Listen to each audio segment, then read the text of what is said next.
ওয়া রাহমাতুল্লাহি ওয়া বারাকাতুহু। প্রিয় শিক্ষার্থীরা, কেমন আছো সবাই? আশা করি প্রত্যেকেই ভালো আছো। ক্যামব্রিয়ান অনলাইন ক্লাসে তোমাদের স্বাগত জানাচ্ছি। আমি আল আমিন স্যার, প্রভাষক, বাংলা বিভাগ, আখাউড়া ক্যামব্রিয়ান কলেজ। প্রিয় শিক্ষার্থীরা, ধারাবাহিকভাবে আমরা বিভিন্ন বিষয় নিয়ে আলোচনা করছিলাম। আমরা পূর্বের ক্লাসে সমাস নিয়ে আলোচনা করছিলাম। সমাসের উপরে নতুন একটি বিষয় নিয়ে আমরা আজকে আলোচনা করব। তো আমরা আজকে কি পড়ব দেখিনি। আমরা আজকে তৎপুরুষ সমাস পড়ব। তৎপুরুষ সমাসের বিস্তারিত আমরা আজকে আলোচনা করব। আমরা আজকে কি শিখবো আলোচনা শেষে? তৎপুরুষ সমাস কাকে বলে, তৎপুরুষ সমাসের প্রকারভেদ। আমরা এই দুইটা বিষয় আজকে জানতে পারবো। তৎপুরুষ সমাস কাকে বলে, তৎপুরুষ সমাসের প্রকারভেদ। পাশাপাশি আরেকটি বিষয় যেটা হচ্ছে তৎপুরুষ সমাস সহজেই আমরা চিনতে পারবো, যদিও ওই বিষয়টি এখানে বলা নেই। যাই হোক, দেখো প্রথমে দেয়া আছে তৎপুরুষ সমাস। তৎপুরুষ সমাস কাকে বলে দেয়া আছে। দেখো, আমরা এর আগে যে ক্লাসটি হয়েছে সেখানে তৎপুরুষ সমাস কিভাবে আমরা চিনব সমস্ত পদ দেখে সে বিষয়ে আলোচনা করা হয়েছে। এখন আমরা দেখি তৎপুরুষ সমাস আবার নতুন করে শুরু করছি। দেখো, পূর্বপদে বিভক্তি লোপ পেয়ে যে সমাস হয় তাকে তৎপুরুষ সমাস বলে। মনে রাখতে হবে, ব্যাসবাক্য করার পর যে সমস্ত পদটি দেওয়া থাকবে সমস্ত পদ দিয়ে ব্যাসবাক্য করবো। ব্যাসবাক্য করার পর আমরা দেখবো সেখানে একটি বিভক্তি চলে আসছে, কিন্তু সমস্ত পদের মধ্যে সেই বিভক্তিটি থাকে না। তো এই জন্যই বলছে পূর্বপদের বিভক্তি লোপ পেয়ে যে সমাস হয় তাকে তৎপুরুষ সমাস বলে। এবং এর কোন পদটা প্রধান থাকে? পরপদ প্রধান থাকে, ব্যাসবাক্যে বিভক্তি চলে আসে। ওকে, সমান তৎপুরুষ সমাস। যেমন বিপদকে আপন্ন, বিপদাপন্ন। দেখো, এই বিপদাপন্ন এটাকে যদি আমাদের পরীক্ষা দেয়া থাকবে এতটুকু শুধু, বিপদাপন্ন বলবে এটা কোন সমাস। আমরা যদি লিখি বিপদকে আপন্ন, আচ্ছা, এখানে আরেকটি বিষয়, এটা কোন পদের প্রাধান্য পেল এটাকে আমাদের আগে বের করতে হবে। কোন পদের প্রাধান্য পেলে এটাকে যদি আমরা বের করতে পারি তাহলে খুব সহজেই এটা কোন সমাসের মধ্যে পড়বে তাহলে এটাও আমরা জেনে নিতে পারবো। বিপদকে বিপদাপন্ন, লোকটি বিপদাপন্ন হয়েছে। খেয়াল করো, বিপদাপন্ন হওয়া মানে কি? বিপদে পড়েছে, এরকমটাই যদি আমরা বুঝি তাহলে এই যে আপন্ন মানে হচ্ছে পড়া। ওকে, তাহলে আমরা বুঝলাম এখানে কি করেছে, কোনটা কোন পদে প্রাধান্য পেয়েছে? পরপদের প্রাধান্য পেয়েছে, যে আপন্ন। ঠিক আছে, এটার প্রাধান্য এখানে পেয়েছে। ওকে, তার মানে এখানে এই যে আপন্ন মানে হচ্ছে বিপদগ্রস্ত, মূলত এই আপন্নটাকেই এখানে নির্দেশ করে। এখানে কে বিভক্তি লোপ পেয়েছে? তৎপুরুষ সমাস 9 প্রকার। ওকে, যাই হোক, এটা পরে আসি। অর্থাৎ এখানে কি দেখো, এখানে যে কে ছিল, কে একটা বিভক্তি। আমরা যে বিভক্তি কয় প্রকার সেটার মধ্যে পড়েছি, কে একটা বিভক্তি। এখানে বিভক্তি লোপ পাওয়ার কারণে এটাকে আমরা তৎপুরুষ সমাস বলবো, যেহেতু পরপদ প্রাধান্য পেয়েছে। আমরা জানি তৎপুরুষ সমাসে পরপদের প্রাধান্য থাকে। তাহলে আমরা কি বুঝলাম? তৎপুরুষ সমাস কি? পূর্বপদে বিভক্তি থাকবে, সে বিভক্তি সমস্ত পদে লোপ পাবে এবং পরপদের প্রাধান্য থাকবে। এই সমাসকেই আমরা কি বলবো? তৎপুরুষ সমাস বলবো। এরপরে দেখো, তৎপুরুষ সমাস 9 প্রকার। 1 নম্বরে আছে দ্বিতীয় তৎপুরুষ। একটি বিষয় লক্ষণীয়, যেহেতু প্রথমা বিভক্তিকে শূন্য ধরা হয়, এই জন্য প্রথমা তৎপুরুষ হয় না। দ্বিতীয় বিভক্তি থেকে মূলত দ্বিতীয় তৎপুরুষ শুরু। এই তৎপুরুষ সমাসটা পুরোটাই হচ্ছে বিভক্তি নির্ভর সমাস।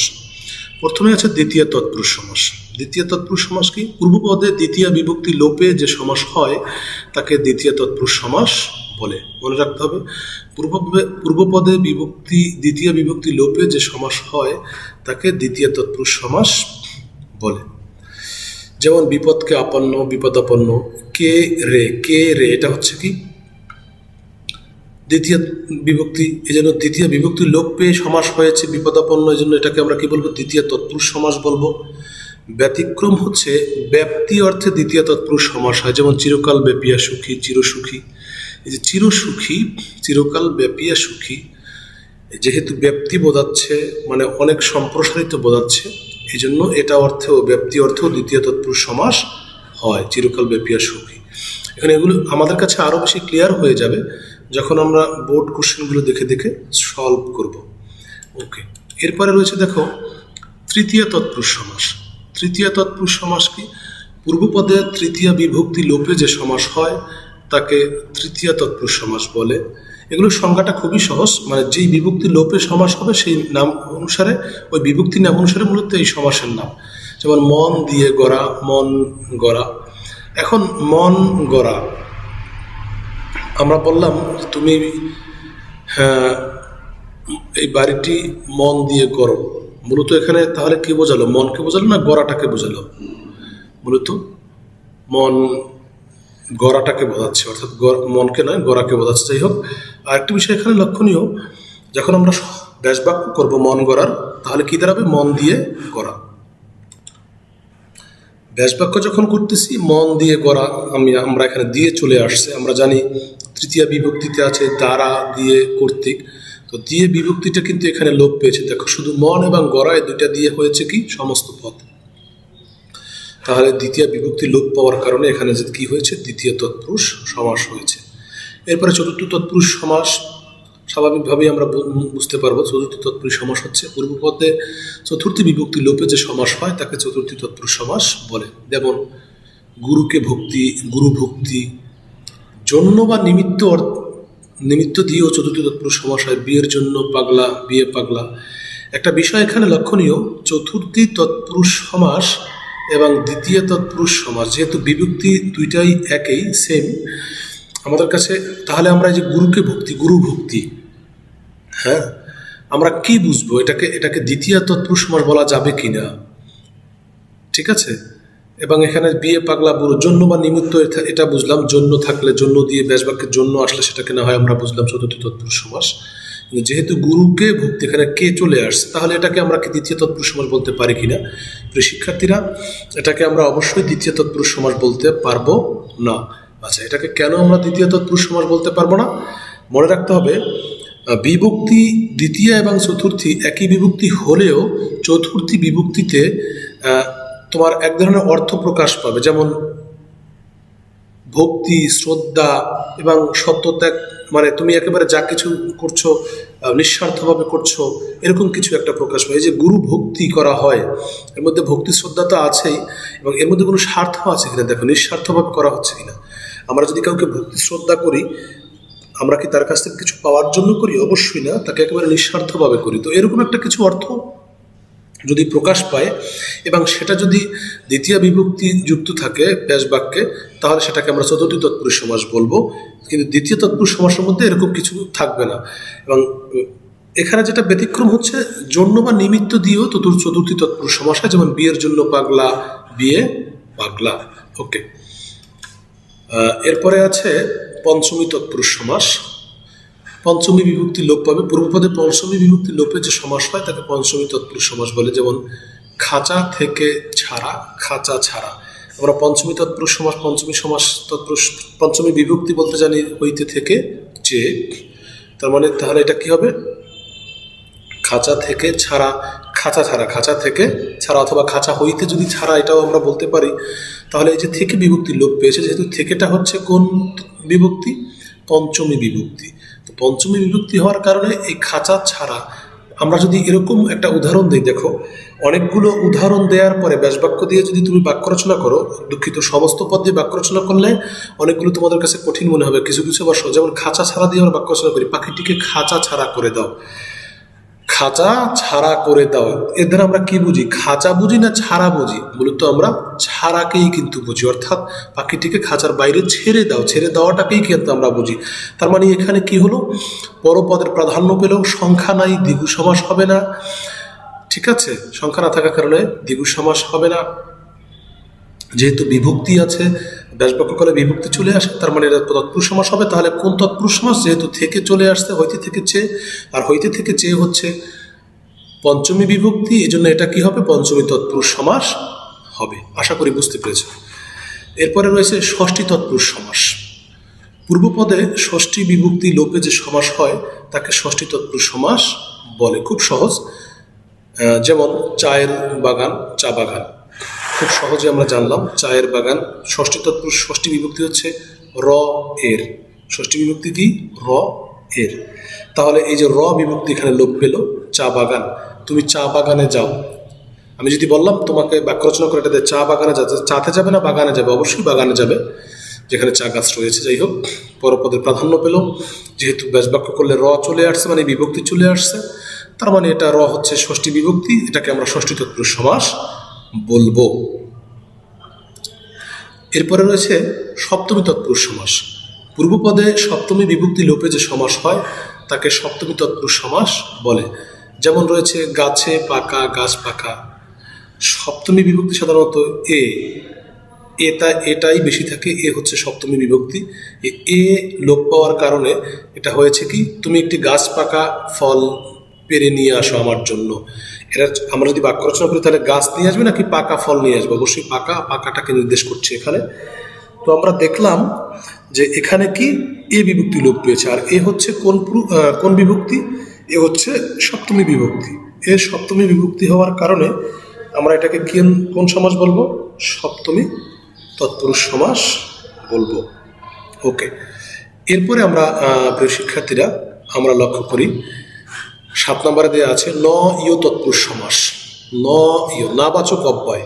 দেখো, নাবাচক অব্যয় না, নেই, নাই, নয় পূর্বে বসে যে সমাস হয় তাকে ন ইয় তৎপুরুষ সমাস বলে। যেমন ন আচার, অনাচার, ন কাতর, অকাতর। সমস্ত পদের শুরুতে সাধারণত অনা, নাতি। খেয়াল করতে হবে, সমস্ত পদের শুরুতে নয় তৎপুরুষ সমাসে সমস্ত পদের শুরুতে সাধারণত অনা, নাতি এই 3টি বিষয় থাকবে।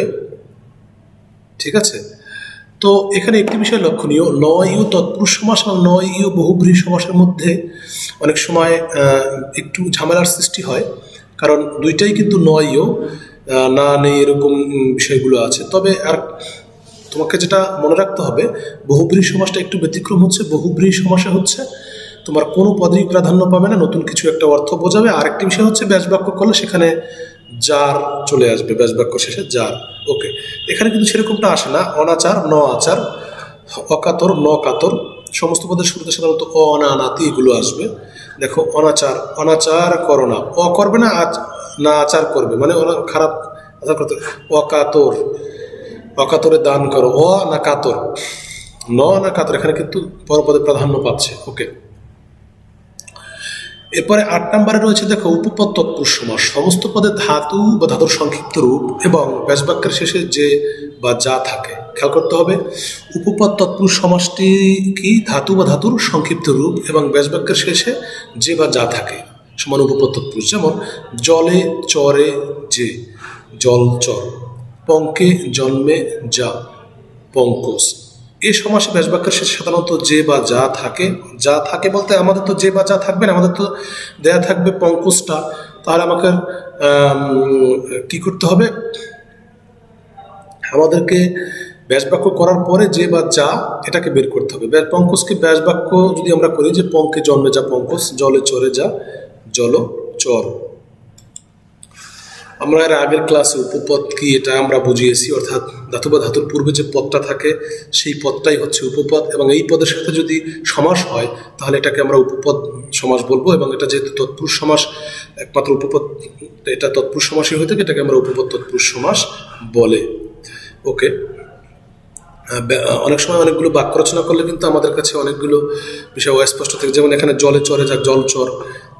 ব্যাং জলচর প্রাণী, এখানে জল বোঝাচ্ছে না চর কি বোঝাচ্ছে? বলতো চর কি বোঝাচ্ছে এটাকে আমরা বুঝতে পারি, কিন্তু পঙ্কজ এটা দিয়ে বাক্য রচনা করলে কিন্তু আমাদের বুঝে আসবে না জন্মে নাকি পঙ্কে, কোনটা এখানে বোঝালো। ঠিক আছে, এখানে পঙ্কজ হওয়ার কারণে হয়তো অনেকে আমরা বুঝে ফেলবো যে তাহলে বুঝি পঙ্কেই বুঝি এখানে মানে পূর্বপদেরই প্রাধান্য পেল। আসলে না, এটা এখানেও পরপদেরই প্রাধান্য পেয়েছে। যাই হোক, এটা কিছু কিছু সমাস, কিছু ব্যতিক্রম আছে যেগুলোকে আমরা ব্যাস বাক্য করলে আমাদের কাছে বিষয়গুলো খুবই সহজ হয়ে যাবে। তাহলে